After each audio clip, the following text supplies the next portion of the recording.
হেলথেচিছ বা bed breath এটা common problem হয়, বাট ভেৰি এম্বাৰেছিং ইছ্যু হয়। আমি হোম ৰেমেডিজ কি কৰিব পাৰোঁ? যেনে আমি ধনিয়াৰ পাত ইউজ কৰিব পাৰোঁ। আমি কিবা খোৱাৰ পাছত আপুনি ধনিয়াৰ পাত দুটামান লৈ চুবাই দিয়ক। ধনিয়াৰ পাতত আপোনাৰ ক্ল'ৰ'ফিল থাকে, যিয়ে বেক্টেৰিয়া ধ্বংস কৰে। নেক্সট আপুনি বেকিং ছ'ডা ইউজ কৰিব পাৰে, খোৱা ছ'ডা যিটো কয়। বেকিং ছ'ডা ইউজ কৰিব পাৰে।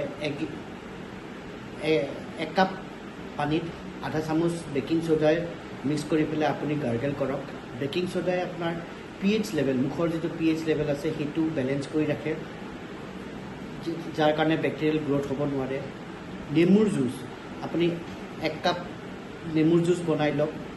ব্ৰাছ কৰাৰ আগত আপুনি মুখখন গাৰ্গেল কৰক নেমুৰ জুচেৰে, আৰু তাৰপিছত আপুনি ব্ৰাছ কৰি ল'ব পাৰে।